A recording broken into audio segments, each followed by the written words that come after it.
Get out. Take your sons and get out of my house. Victor, please. I just gave birth 6 days ago. I have nowhere to go. That is not my problem anymore. My mother was right about you. 3 boys at once? That is not natural. Something is wrong with you. Something is wrong with them. They are your children. Victor, they have your eyes. They have your nose. How can you look at them and say they are not yours? I am looking at them right now, Marisol, and I feel nothing. Nothing but regret that I ever married you. Now get out before I call the police and have you removed. Victor, it is February. It is freezing outside. At least let me stay until morning. At least let me get the babies somewhere warm. You should have thought about that before you trapped me with this pregnancy. Before you refused to get rid of them when I told you to. You made your choice. Now live with it. The door slammed so hard the windows rattled. The locks clicked into place one by one. And Marisol Delgado stood on the porch of what had been her home for 4 years, wearing nothing but thin hospital scrubs and a jacket that could not keep out the Chicago winter.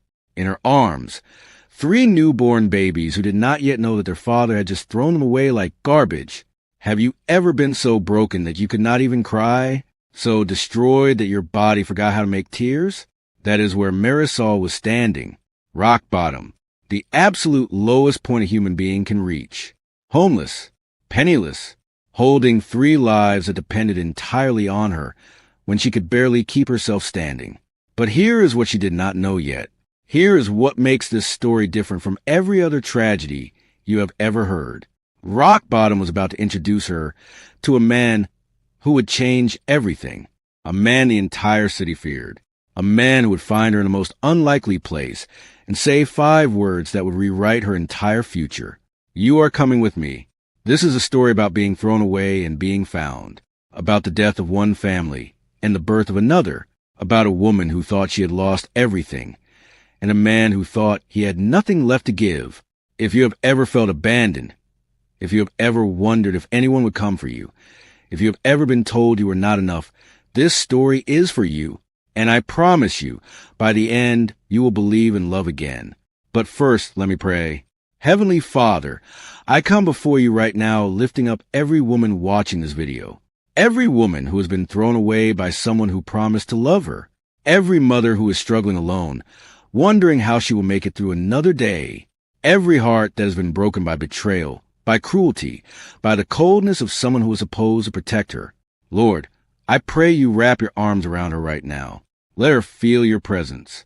Let her know that being abandoned by man does not mean being abandoned by you. You are the father to the fatherless. You are the provider when provision seems impossible. You are the unexpected help in the darkest hour. I declare over every woman watching that her story is not over. That help is coming from places she cannot imagine. That the same God who parted the Red Sea is working on her behalf right now. In Jesus' name, amen. Now, before we continue, I need to know something. Where are you watching from today? Drop your location in the comments right now. Whether you're in Chicago like Marisol or Lagos or London or Los Angeles or Accra or anywhere else in this beautiful world, you are part of this growing family. If you have not already, I need you to hit that subscribe button right now and join us. We are building something special here, a community of people who believe in love, in redemption, in second chances. Tap that like button because it helps this story reach someone who desperately needs to hear it today. And if you know a woman who has been through the fire, who has been thrown away, who needs to hear that God is not finished with her yet, share this video with her right now. Trust me, this story is going to move you in ways you're not expecting. Now, let me take you back to the beginning. Let me show you how Marisol got to that porch in the first place. 3 years before that freezing February night, Marisol Delgado was a different woman. She was 25 years old, full of hope, working as a receptionist at a law firm in downtown Chicago. She had moved from San Juan, Puerto Rico. 2 years earlier, chasing the American dream her parents had always talked about. She was supposed to be the one who made it, the success story, the daughter who proved that sacrifice and hard work could change a family's destiny. That is when she met Victor Reyes. He walked into the law firm on a Tuesday afternoon, tall and confident, with a smile that made her forget what she was typing. He was a client, there to discuss some business matter with one of the partners, but he spent more time at her desk than in the conference room. You have an accent. Where are you from? Puerto Rico. San Juan. Beautiful place. Beautiful people. He leaned on her desk like he had all the time in the world. What is a woman like you doing behind a reception desk? You should be running this place. She laughed. It was such a smooth line, so obviously rehearsed, but something about the way he said it made her feel seen, made her feel special, made her feel like maybe, just maybe, someone finally noticed her. They went to dinner that Friday, then brunch that Sunday, then a movie the following week. Within a month, they were inseparable. Within 6 months, he proposed.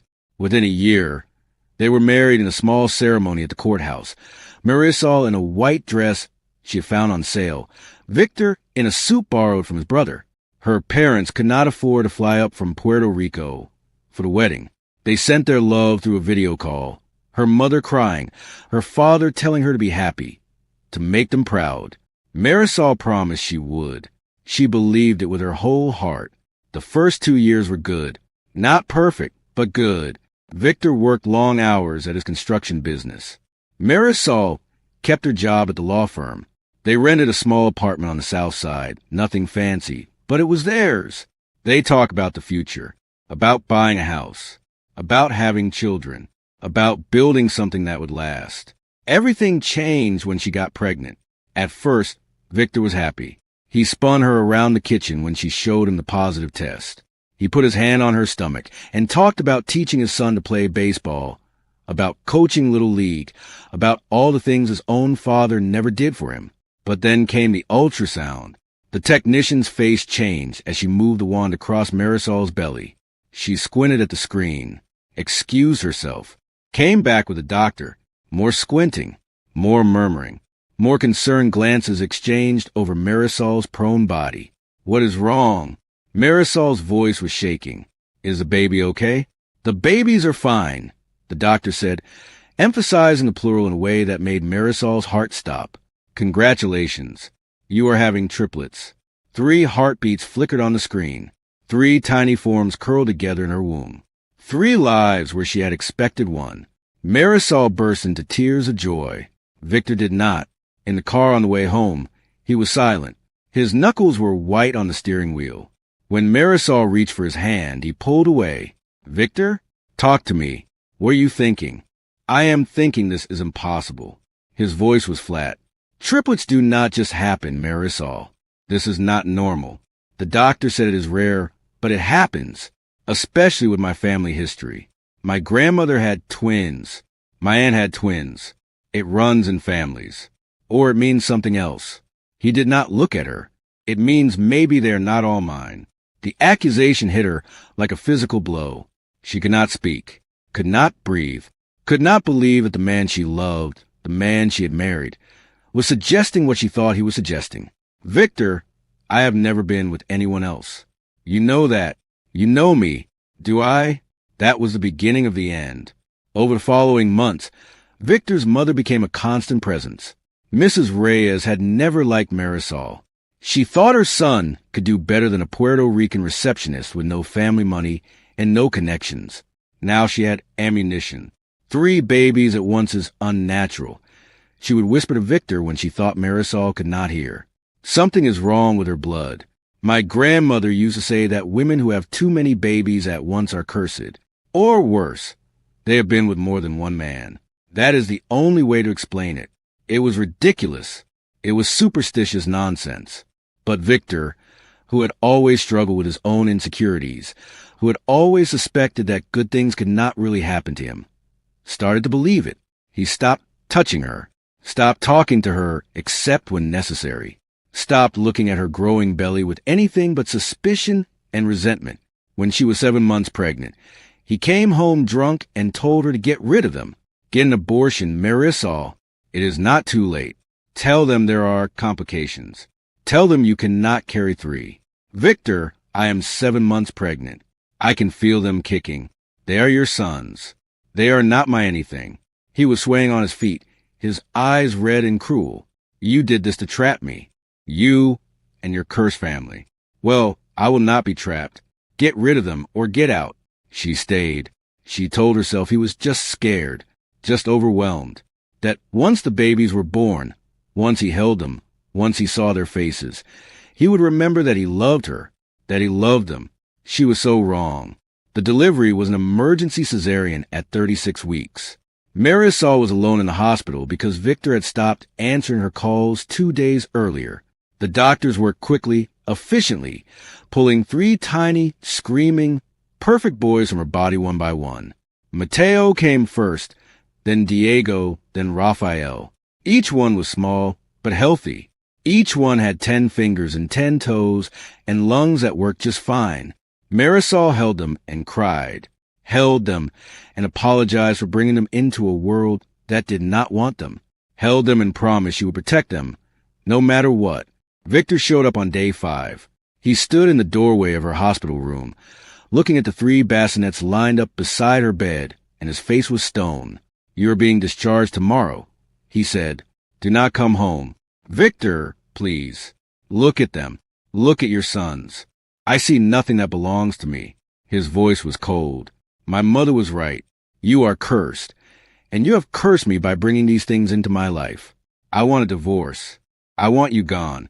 I want to forget you ever existed. He left without touching any of them, without looking at them for more than a second, without giving Marisol a chance to explain, to argue, to fight. The next day, she was discharged with 3 newborns, a bag of formula samples, and nowhere to go. She took a taxi to the apartment, hoping Victor had changed his mind, hoping the night had softened him, hoping for a miracle. Instead, she found her bags on the porch and the locks changed. That was when the scene from the beginning happened. The confrontation, the cruelty, the door slamming, the locks clicking, and Marisol standing on the porch with nothing but 3 babies and the clothes on her back. The first shelter was full. The woman at the front desk looked at the 3 infants and shook her head before Marisol could even finish asking. I am sorry, honey. We do not have the capacity for a mother with multiples. Try St. Mary's on the west side. St. Mary's was a 40-minute walk in the February cold. By the time Marisol got there, the babies were crying and her arms felt like they were going to fall off. The woman who answered the door was kind but firm. We are a women's shelter, not a nursery. We do not have the resources to care for 3 newborns. You need to call child services. Marisol's blood went cold. No, please. They will take my babies. Please, just one night. Just somewhere warm until I can figure something out. The woman's face was pained, but she still closed the door. The second night, Marisol found a church that let her sleep in the fellowship hall. An older woman named Sister Agnes gave her blankets and formula and prayed over the babies while Marisol cried. But in the morning, Sister Agnes apologetically explained that the church could not let her stay again. We have liability issues, dear. If something happened to the babies, we could be sued. You understand.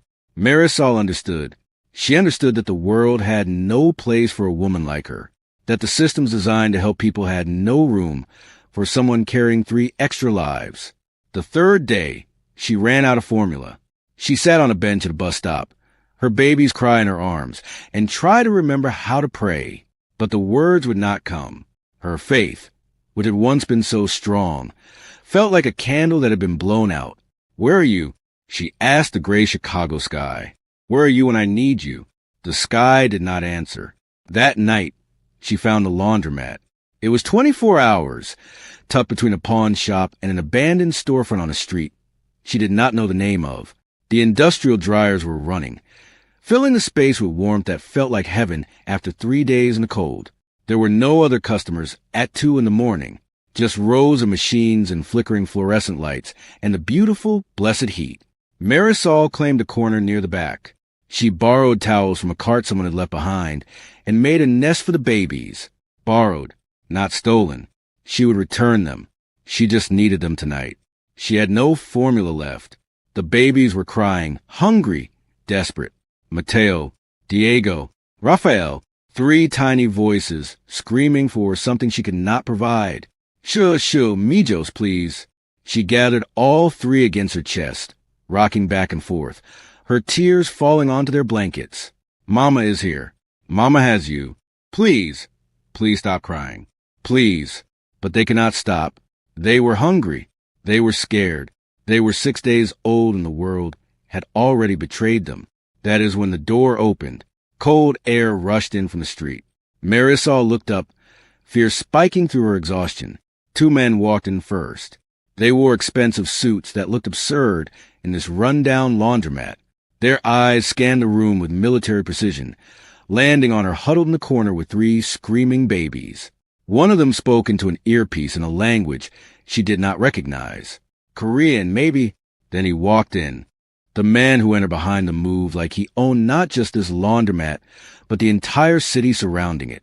He was tall, dark-haired, with a face that belonged on magazine covers and eyes that held absolutely nothing.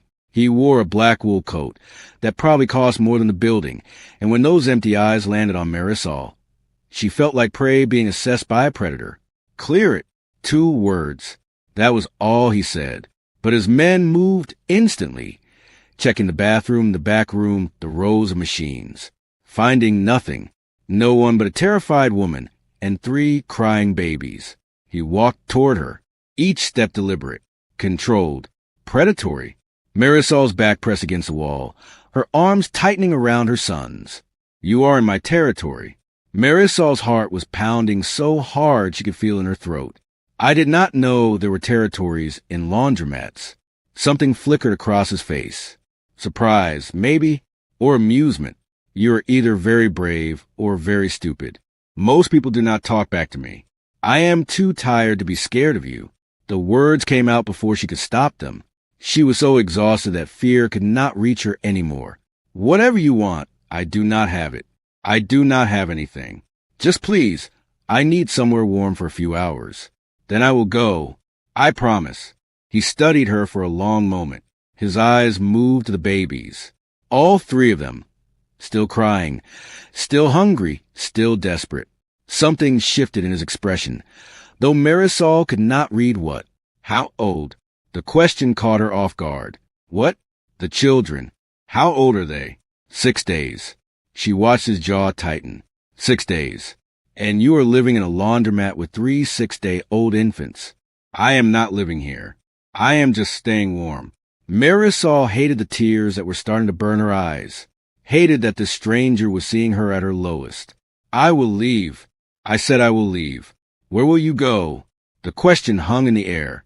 Marisol opened her mouth to answer, but nothing came out. Where would she go? The shelters were full. The churches had turned her away. She had no money, no friends, no family within 1,000 miles. She had nowhere, absolutely nowhere. Her silence was answer enough. The man turned to one of his guards and spoke in rapid Korean, sharp, commanding.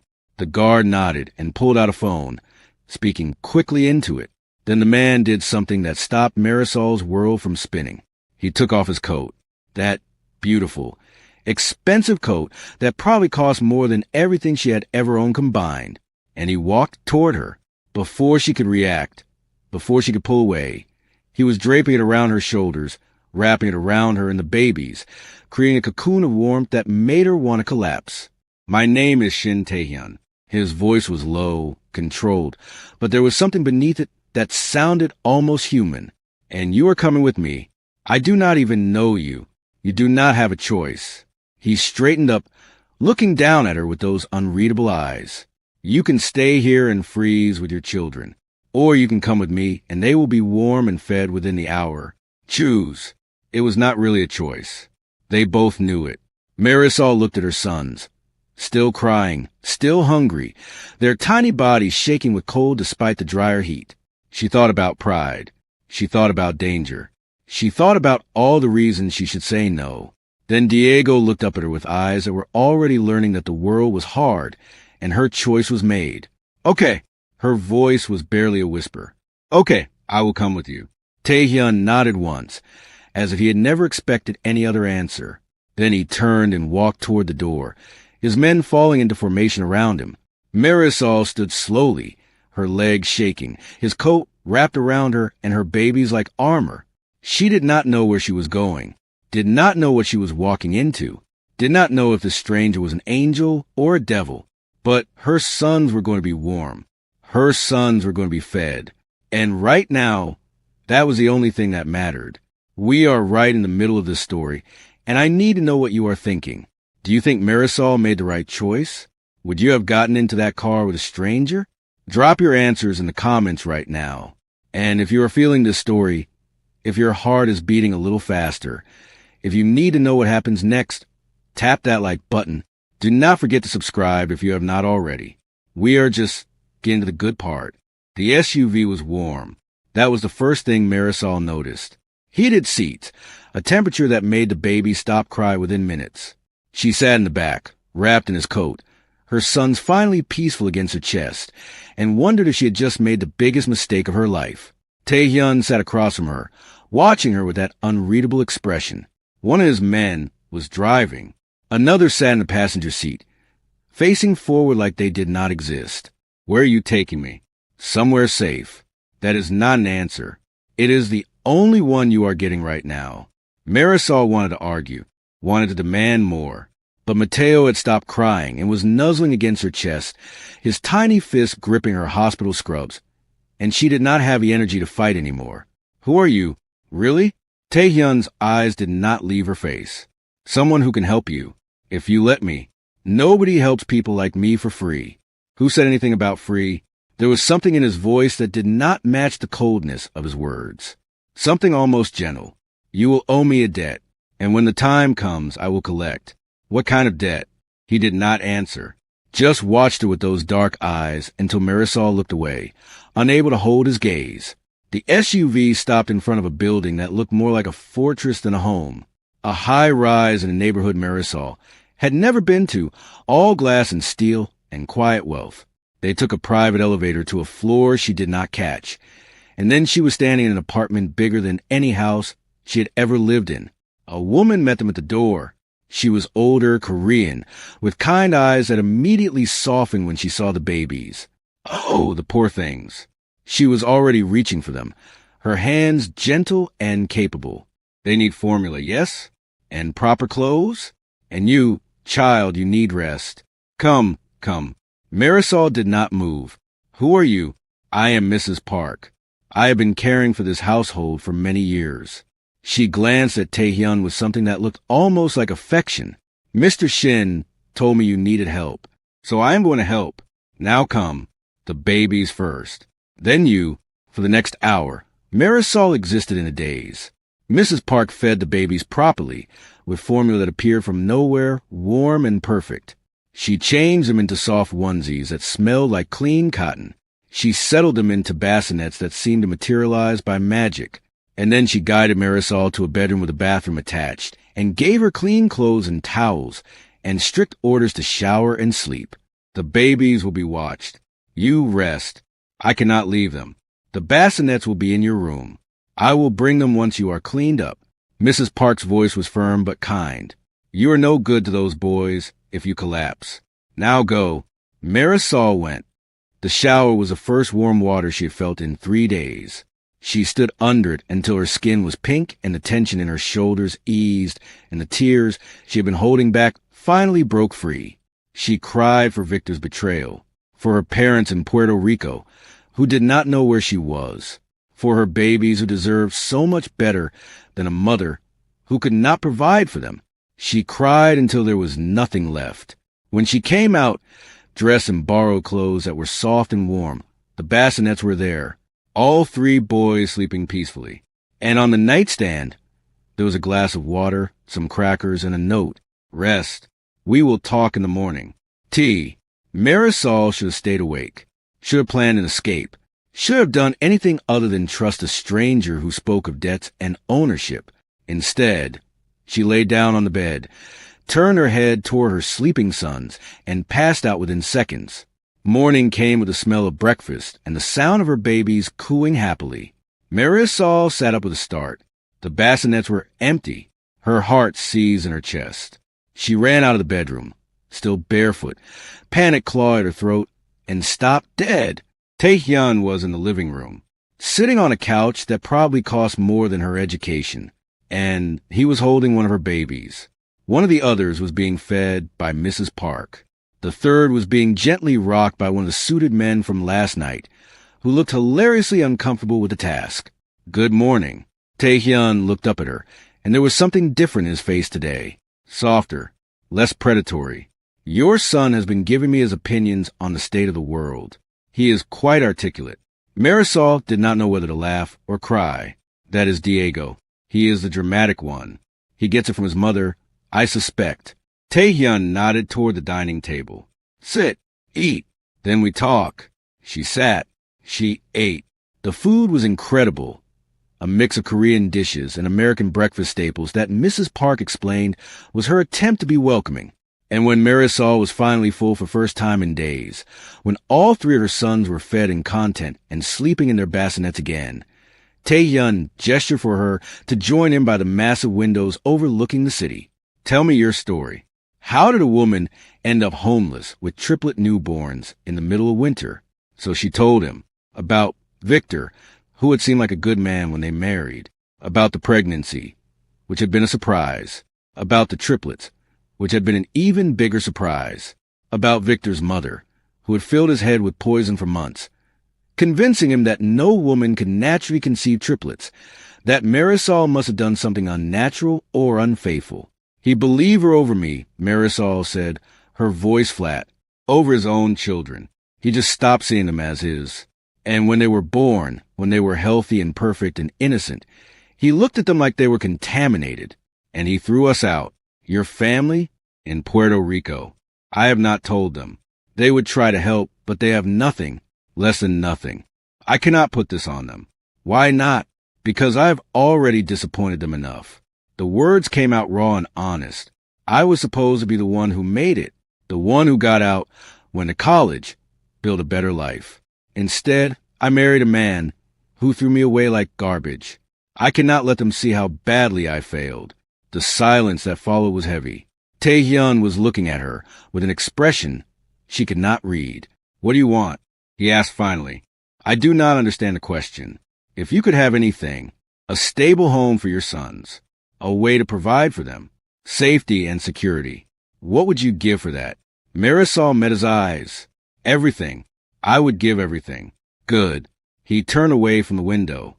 "Because I am going to give you all of that. And in return, you are going to work for me." "Work for you? Doing what?" "I own several legitimate businesses. Restaurants, real estate, import companies. I need someone to help with public-facing operations. Someone who can be present in rooms where I am not welcome. Someone who can interact with partners and clients and represent my interests without carrying the baggage of my reputation." "What reputation?" His smile was small and cold. "I am sure you have guessed by now that not all of my business is legal, but the parts that are, those need a face that does not frighten people. You have warmth, compassion, things I do not. You want me to be your front. I want you to be an employee, a legitimate one, with a real salary and real responsibilities. The rest is just strategy." Marisol thought about it, thought about the warm apartment and the full stomach and her sons sleeping peacefully for the first time since they were born, thought about going back to the shelters, the cold, the desperation. "And my children will have everything they need. Childcare, health care, education. All of it. What is the catch?" "There is always a catch, Miss Delgado. In this case, it is simple. You work for me. You represent my legitimate interests. And you do not ask questions about the rest." She should say no, should walk away while she still could. But her sons were sleeping in bassinets that cost more than her wedding ring. And they were warm and fed and safe. And Marisol had learned long ago that principles were a luxury she could not afford. "Okay." She heard herself say the word before she had finished deciding. "I will work for you." The first 3 months were a blur of new beginnings and cautious hope. Tae-hyun set her up in an apartment in his building, 3 floors below his own penthouse. It was more space than Marisol had ever had in her life. 2 bedrooms, a kitchen that gleamed with appliances she did not know how to use, a balcony that overlooked the Chicago skyline. The first night she slept there, she kept waking up to check that the heat was still working, kept touching the walls to make sure they were real. Mrs. Park became her lifeline. The older woman showed up every morning at 7 to help with the babies, and she stayed until Marisol got home from work in the evenings. She taught Marisol how to bathe 3 infants efficiently, how to feed them in rotation so no one waited too long, how to recognize the difference between a hungry cry and a tired cry and an I just want attention cry. "You are a good mother," Mrs. Park told her one afternoon, watching Marisol rock Rafael while Diego and Mateo napped. "The boys are lucky to have you. I do not feel like a good mother. I feel like I am barely surviving. That is what good mothering feels like in the beginning." Mrs. Park smiled gently. "The bad mothers do not worry about whether they are good enough. You worry constantly. That means you care." Her job was exactly what Taehyun had described. She attended meetings in downtown office buildings, sitting across from men in expensive suits who seemed relieved to be dealing with her instead of her employer. She signed documents, shook hands, smiled warmly while discussing profit margins and expansion plans. She learned the restaurant business from the ground up, spending time in kitchens and dining rooms and supply warehouses. And she discovered something surprising. She was good at this. "You have a gift for making people comfortable," Taehyun told her after watching her charm a particularly difficult investor into signing a contract. He was ready to walk away before you sat down with him. 10 minutes later, he was eating out of your hand. I just talked to him like a person, asked about his family, remembered that his daughter was starting college. That is exactly my point. Taehyun's eyes held something that looked almost like admiration. I could never do that. People are afraid of me. They sign contracts because they are scared of what happens if they do not. You make them sign because they actually want to work with you. Maybe you should try being less scary. Maybe, but then where would the fun be? She laughed. It was the first time she had laughed with him, and something about the sound made his expression shift, made him look at her differently, made the air between them feel charged with something she did not have a name for yet. The babies grew fast. At 2 months, they started sleeping through the night, and Marisol finally began to feel human again. At 3 months, they were all smiles and grabbing fingers and making sounds that she insisted were attempts at words. Diego said mama today, she announced during one of their evening meetings, unable to contain her excitement. Taehyun looked up from his paperwork. He did? Well, he said something that sounded like mama. It might have been gas, but I am counting it.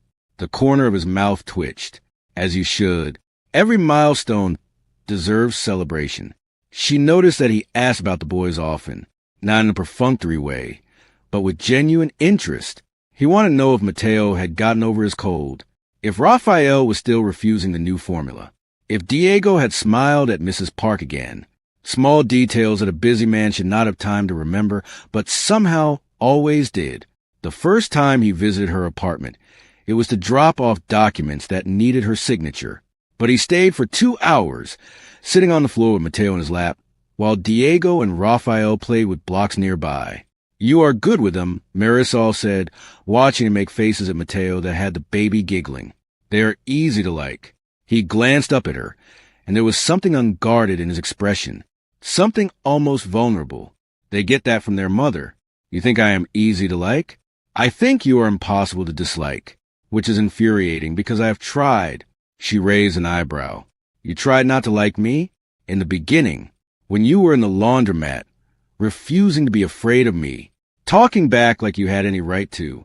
He shifted Mateo in his arms, the baby now drowsy and content. "I told myself you were just another problem to solve, another broken thing to fix. But you are not broken, Marisol. You are stronger than anyone I have ever met." The words settled into her chest like warmth. She did not know what to say, so she said nothing, just watched him hold her son with a tenderness that did not match anything she knew about him. The dinner started the following week. "You have not eaten." He appeared at her office door one evening when she was buried in paperwork and had lost track of time. Mrs. Park made extra. "Come upstairs." She tried to refuse. "I have so much work to finish. The work will be here tomorrow. The food will not be as good reheated." His tone left no room for argument. "Come." So she went, and the dinner became something she looked forward to. They ate at his massive dining table, just the two of them, while Mrs. Park fussed over them and then disappeared to give them privacy. The conversation started professional, revenue reports and expansion plans, and staffing issues. But slowly, gradually, they became personal. Why restaurants? Marisol asked one night, picking at the last of her kimchi fried rice. Of all the businesses you could run, why food? Tae-hyun was quiet for a moment. My mother used to cook. When I was young, before everything changed, she would spend hours in the kitchen making meals for family. It was how she showed love. He stared at his wine glass like it held answers. When she died, I was 15. My father threw himself into the business and forgot he had a son. But I remembered her. Remembered the way food could make a house feel like a home. So when I built my own empire, I made sure part of it was restaurants. That is beautiful. That is weakness. According to my father, sentiment has no place in business. But I never learned how to cut it out completely. I do not think that is weakness. Marisol reached across the table, almost touching his hand before she caught herself. I think that is what makes you human. His eyes met hers, held them for a long moment. The air felt heavy, charged with something that had been building for weeks. Be careful, Marisol. His voice was low. You might start thinking I am a good person. Maybe you are. Maybe you have just forgotten. He looked away first, changed the subject. But something had shifted between them, and they both knew it. The boys had their 4-month checkup, and the doctor pronounced them healthy and thriving. Marisol celebrated by buying them matching outfits with the first paycheck she did not need to spend on survival. Little suits with bow ties, ridiculous and adorable, perfect for the photos she sent to her mother in Puerto Rico. Her mother called that night, crying, "Mija, they are so beautiful. They look just like you did at that age. When can I meet them?" "Soon, Mama. I promise. I am saving up to bring you here." She did not tell her mother about Victor, did not tell her about the homelessness, the laundromat, the strange man who had saved her. Some things were too painful to explain. Some things she was still trying to understand herself. The first time Tae-hyun witnessed one of the boys call her Mama, his reaction surprised her. They were in her living room, going over quarterly reports, when Raphael looked up from his playmat, reached toward Marisol, and said it clearly. "Mama." Not gas this time. Not interpretation. The actual word. Marisol's eyes filled with tears. "Did you hear that?" "I heard it." Tae-hyun's voice was strange, thick with something she could not identify. He said, "Mama." He did. Her first real word from one of her sons. She scooped Raphael up and spun him around, laughing through her tears. "You said, 'Mama,' my brilliant boy. You said, 'Mama.'" When she looked at Tae-hyun, he was watching them with an expression that made her breath catch. Longing. That was what it looked like. Like he was watching something he desperately wanted but did not believe he could have. The next morning, there were toys delivered to her apartment. Educational toys. Expensive ones, with a note that said only for the brilliant boys. T. She did not mention it. Neither did he. But something had changed. At 5 months, the boys started recognizing faces. They would light up when Mrs. Park arrived, reach for Marisol whenever she walked into the room. And increasingly, they would stare at Tae-hyun whenever he visited, their eyes tracking his movements with fascination. "They like you," Marisol observed one evening, watching Diego grab at Tae-hyun's tie, while the man tried to read a report.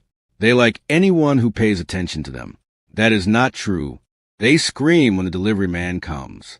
They are indifferent to the building staff. But they watch you like you are the most interesting thing in the room. Tae-hyun looked down at Diego, who had successfully captured the tie and was attempting to eat it. Perhaps they recognize quality silk. Or perhaps they recognize someone who cares about them. His eyes met hers over Diego's head. The moment stretched. Neither of them looked away. "I should go," he said finally. "It is late. You could stay." The words were out before she could stop them. "I mean, for dinner. Mrs. Park left enough food for an army. And the boys are calm right now, which is basically a miracle." He hesitated. She could see the battle happening behind his eyes. The part of him that wanted to stay, fighting with the part that knew it was dangerous. "Just dinner," she added. "Nothing more." He stayed. They ate at her small kitchen table instead of his massive dining room. They talked about nothing important. He helped her put the boys to bed, holding Mateo while she changed Diego and Rafael. And when he finally left, 3 hours later than he should have, he paused at the door. "Thank you," he said, "for tonight. Thank you for staying." His hand lifted, almost touching her face before he caught himself. "Good night, Marisol. Good night, Taehyun." She closed the door and leaned against it, her heart pounding, her thoughts racing. This was dangerous. She knew it was dangerous. He was her employer. He was a man whose business dealings she deliberately did not ask about.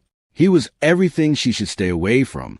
But when he looked at her, when he held her sons, when he let his guard down just enough to show the human beneath the cold exterior, she forgot all the reasons she should be careful. The boys turned 6 months old on a Tuesday. Marisol baked a cake, took 100 photos, and invited no one, because she had no one to invite.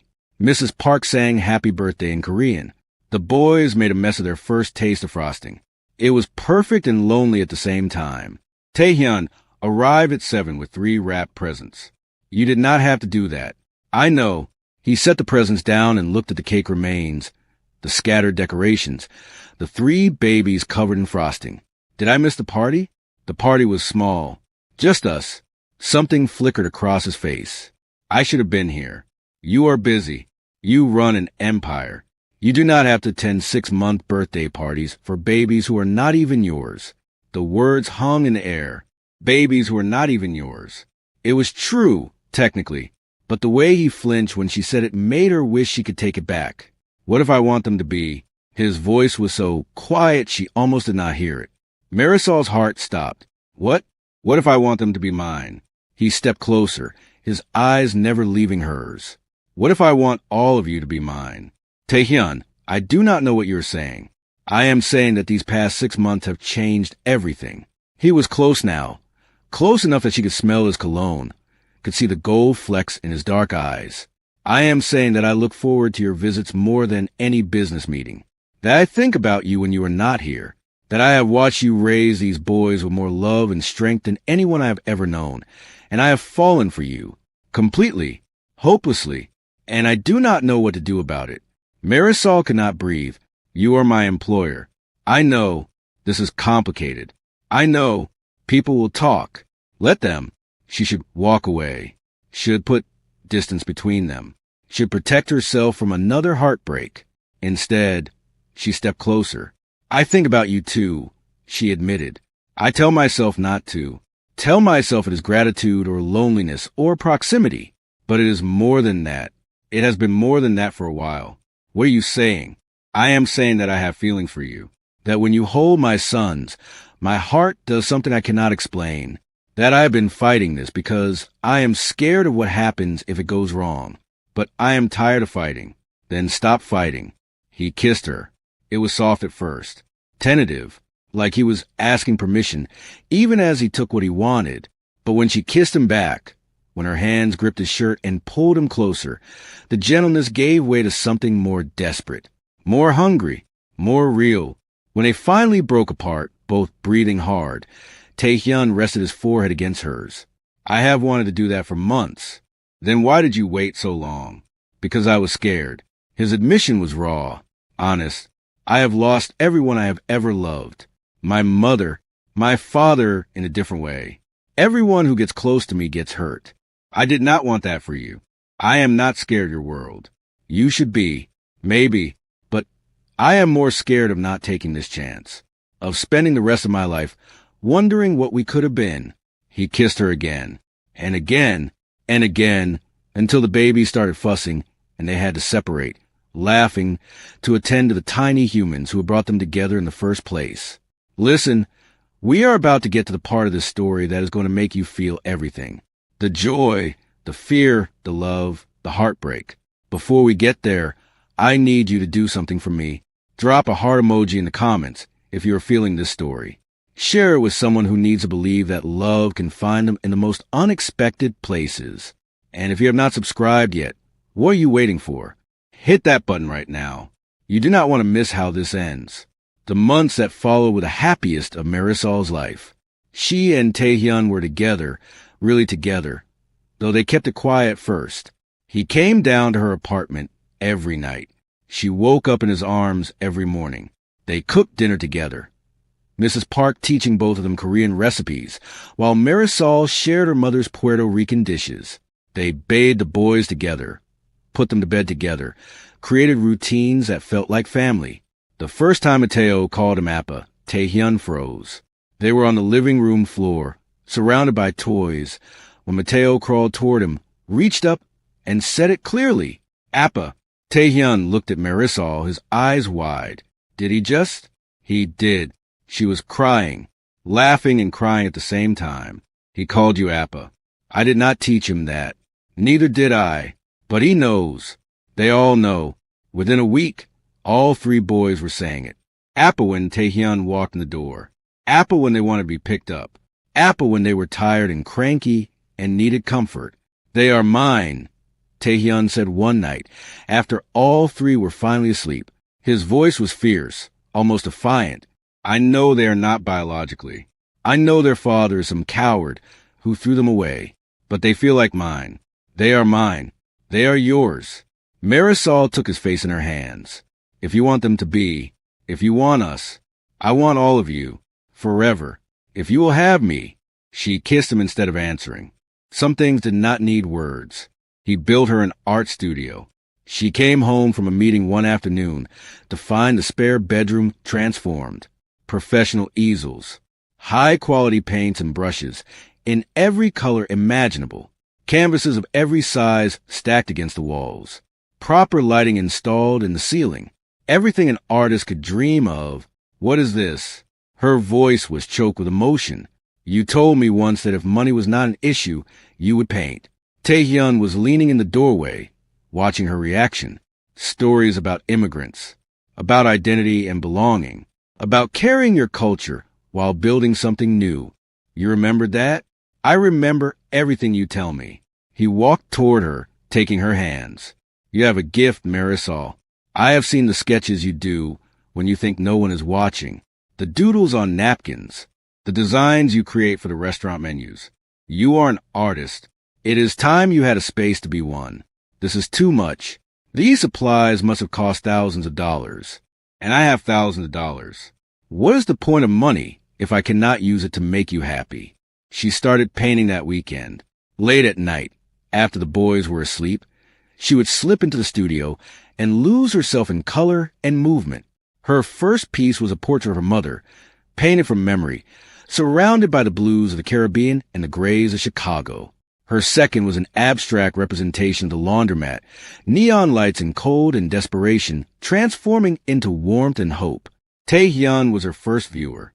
He would come into the studio and stand behind her, watching her work in silence, never interrupting, never suggesting, just being present. You are incredible, he said one night, looking at a half-finished piece depicting a woman holding 3 children against a stormy sky. You make pain beautiful. That is because pain is not the whole story. Marisol set down her brush. The storm is just the beginning. What matters is what comes after. And what comes after? Hope, family, love. She turned to face him. You. He pulled her into his arms and held her until the paint dried on her brushes, and neither of them cared about anything but each other. The boys turned 1 year old. The party was bigger this time. Mrs. Park invited her daughter and grandchildren.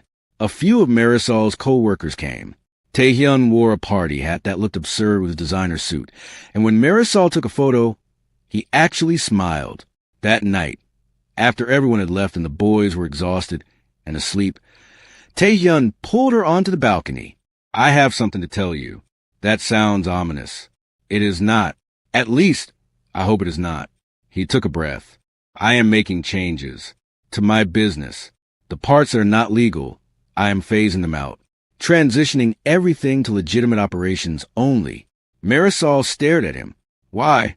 Because of you. Because of the boys. Because I want to build a life that they can be proud of, that you can be proud of. He looked out at the city lights. My father built an empire on fear and violence. I inherited it because I had no choice. But I have a choice now, and I choose to be someone different. That is a big change. I know it will take time, years probably, and there are people who will not be happy about it. but I am committed. He turned back to her, taking her hands. I want a future with you, Marisol, a real future. And I cannot have that while half of my life is built on shadows. She did not have words for what she felt. Pride and love and fear and hope all tangled together. So she kissed him instead, pouring everything she could not say into the press of her lips against his. They did not know that the shadows were already watching. The threat started small. A note left on her car windshield. We know who you are. A man following her through the grocery store, never getting close, but always there. A photograph of the boys at the park, slipped under her apartment door, with no explanation. Marisol brought the photograph to Taehyun with shaking hands. Who sent this? His face went cold. The predator she had first met in the laundromat resurfacing. I will find out. What do they want? To hurt me. He took the photograph, his jaw tight with fury. You and the boys are my weakness now. Everyone knows it, and there are people who would use that. What do we do? You move into the penthouse. Tonight, until I have dealt with this, I need you where I can protect you. She wanted to argue, wanted to say she could take care of herself. But the photograph of her sons, their innocent faces captured without her knowledge, made the fight drain out of her. Okay, the penthouse became their home. The boys took over the living room with their toys and their chaos, and Taehyun pretended to be annoyed while secretly loving every moment of it. Security doubled around the building. Guards accompanied Marisol everywhere she went. The fear was constant, but so was the sense of being protected. The break-in happened 2 weeks later. Taehyun and Marisol were at a business dinner when the call came. Someone had entered her old apartment, 3 floors below. Nothing was stolen, but there was a message spray painted on the wall. You cannot protect them forever. Taehyun's response was terrifying. She watched him make call after call, his voice cold and commanding, issuing orders that she deliberately did not try to understand. Men came and went from the penthouse, reporting information, receiving instructions. The entire building went into lockdown. At 3 a.m, when the boys were finally asleep and the immediate crisis had been contained, Taehyun found her on the balcony. This is my fault. His voice was raw. I brought danger into your life. I made you a target. You should leave. Take the boys somewhere safe. Far away from me. Leave? And go where? Anywhere. Puerto Rico. Your family is there. I have contacts who can protect you. Set you up with enough money to never worry again. You want me to leave you? I want you to be safe. He was not looking at her, his eyes fixed on the city below. I cannot lose you, Marisol. If something happened to you or the boys because of me, I would not survive it. It would be better if you left. Better for everyone. Marisol grabbed his arm, forced him to face her. Listen to me carefully. Her voice was fierce. I am not leaving. I did not survive Victor throwing me away. Did not survive 3 days on the streets with newborn triplets. Did not survive clawing my way back from nothing. Just to run away the first time things get hard. This is not things getting hard. This is people trying to kill you. Then we face it together. She gripped his shirt, pulling him closer. I love you. The boys love you. We are your family now, and family does not run when things get dangerous. Family stays and fights. You could die. I could have died in that laundromat, but you found me. You saved me. You gave me a life worth living, and I am not giving that up because some cowards want to scare us. He was staring at her like he had never seen her before, like she was something impossible. Something precious. If you stay, he said slowly, then we do this properly. No more hiding. No more pretending we are just employer and employee. I introduce you to my world, all of it, and you stand beside me as my partner. My equal. Is that a proposal? It is whatever you want to be. Then make it a proposal. Marisol's voice was steady, certain. I want the whole thing. The ring, the words, everything. Taehyun looked at her for a long moment. Then he dropped to one knee right there on the balcony. The city lights spread out behind him like a million witnesses. I do not have a ring yet. I was not planning to do this tonight, but I am not letting another moment pass without asking. He took her hands, his eyes never leaving hers. Marisol Delgado, You walked into my life in a laundromat with nothing but 3 babies and more courage than anyone I have ever known. You saw something human in me when everyone else saw a monster. You gave me a family when I had given up on ever having one. Will you marry me? Will you let me spend the rest of my life proving I deserve you? Yes. The word came out as a sob. Yes, I will marry you. Yes to everything. He stood and kissed her, pulling her into his arms so tightly she could barely breathe. They stood there on the balcony, wrapped around each other, while the city sparkled below and the threats faded into background noise. None of it mattered. Not the danger, not the fear, not the uncertain future. They had each other, and that was enough. The wedding was small but beautiful. They held it in the penthouse, transforming the living room into a ceremony space filled with flowers from Korea and Puerto Rico. Marisol's mother flew in from San Juan, meeting her grandsons for the first time and crying so hard she could barely speak the blessings she had prepared.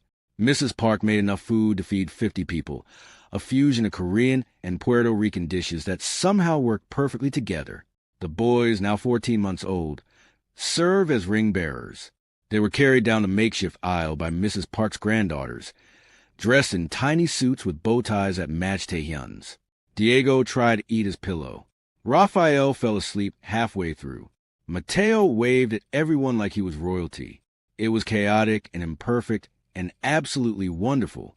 Marisol wore a simple white dress that Mrs. Park had helped her choose. Taehyun wore traditional Korean hanbok for part of the ceremony, then changed into a suit for the Puerto Rican traditions that followed. They exchanged vows they had written themselves, promises to protect and cherish and choose each other every single day. When they kissed as husband and wife, the small gathering erupted in cheers. Marisol's mother sobbed. Mrs. Park dabbed at her eyes with a handkerchief. Even Taehyun's guards, standing stoically around perimeter, allowed themselves small smiles. That night, after the guests had left and the boys were asleep and the penthouse was quiet, Marisol stood at the window looking out at the city that had almost destroyed her. What are you thinking? Taehyun came up behind her, wrapping his arms around her waist. I am thinking about the laundromat, about how scared I was, about how certain I was that my life was over. And now I know that was just the beginning. She turned in his arms, looking up at his face. The worst moment of my life led me straight to you. Fate works in strange ways. Or maybe kindness does. She touched his cheek. You could have walked past me that night. Could have decided I was not your problem. But you stopped. You helped. You became everything. You became everything first. I just followed. They stood there wrapped in each other, watching the city lights flicker, knowing that whatever came next, they would face it together. 1 year after the wedding, Marisol gave birth to their daughter. Ha-Yun. They named her, a Korean name that meant summer beauty, because she was born in July during the hottest week of the year. She had her father's eyes and her mother's mouth, and a cry that could wake the entire building. The boys, now 2.5, were fascinated by their baby sister. They would stand at her crib for hours, watching her sleep, arguing in their toddler way about whose turn it was to hold her hand. She is so small, Mateo observed seriously. She will get bigger. Diego assured him. We were small too. Can she play blocks yet? Raphael asked. Not yet, Mijo. Marisol scooped him up, kissing his cheek. But soon. She'll want to play with her big brother soon. Taehyun watched his family with an expression Marisol had never seen on him before they met. Pure, uncomplicated joy. No shadows. No cold calculation. Just a man surrounded by the people he loved, grateful for every moment. His business transitions were nearly complete. The legitimate operations were thriving. The restaurants had expanded to 3 new locations. The real estate portfolio was growing, and the shadows that had once defined his world were receding further every day. There were still threats occasionally, still people who resented his changes, who wanted him to return to the old ways. But his reputation was such that direct action against his family was unthinkable. The message had been sent, loud and clear, that anyone who touched Shin Taehyun's wife or children would face consequences beyond imagination. And the family thrived. The boys started preschool, where they charmed their teachers and made friends easily. Ha-Yun took her first steps on her first birthday, tottering across the penthouse living room into her father's waiting arms. Marisol's art career took off after a gallery exhibition that received critical acclaim. Her series on the immigrant experience was featured in magazines and museums. Her voice heard, her story celebrated. Marisol's mother moved to Chicago permanently, into an apartment one floor below them in the building. She became the boys' devoted grandmother, spoiling them with Puerto Rican sweets and teaching them Spanish words that they mixed freely with English and Korean. Even the relationship with Tae-hyun's estranged family began to heal. His aunt reached out first, curious about the American wife and the triplets she had heard rumors about. Then a cousin, then another. Slowly, tentatively, the family that had distanced itself during his father's reign began to reconnect with the man he had become. On the 5th anniversary of the night they met, Tae-hyun surprised Marisol with a trip to Puerto Rico. They left the children with her mother and Mrs. Park, who was by now essentially family, and flew to San Juan for a week of sun and ocean and time alone together. Their last night on the island, they sat on the beach as the sun set over the water.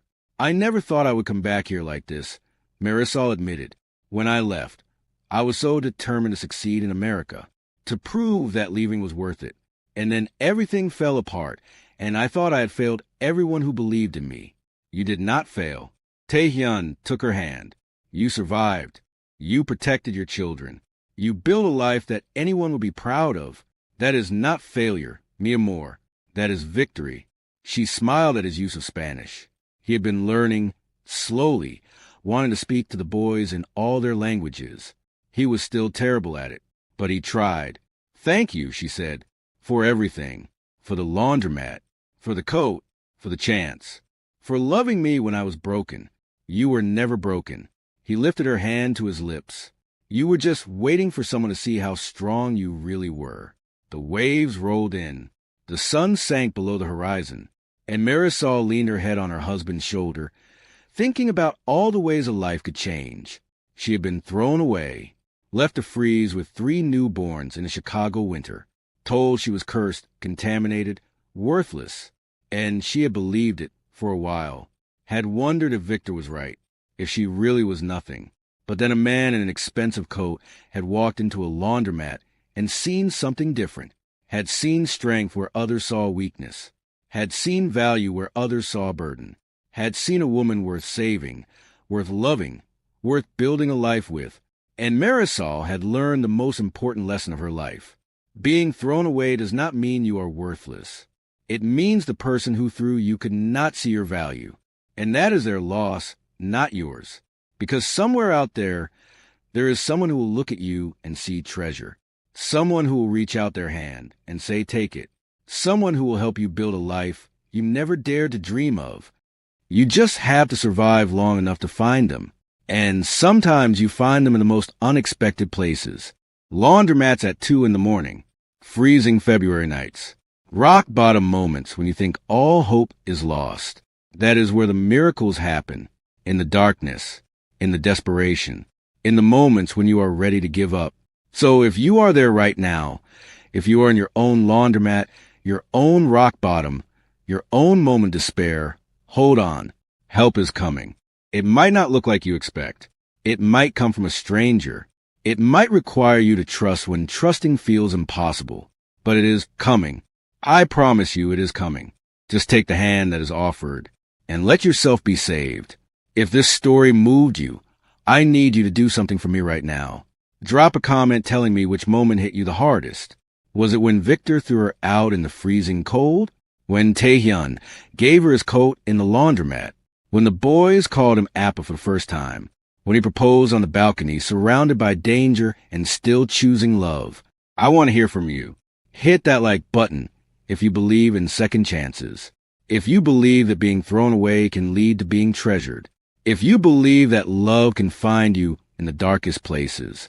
Share this video with every woman you know who has been through the fire, who has been told she is not enough, who needs to hear that her story is not over.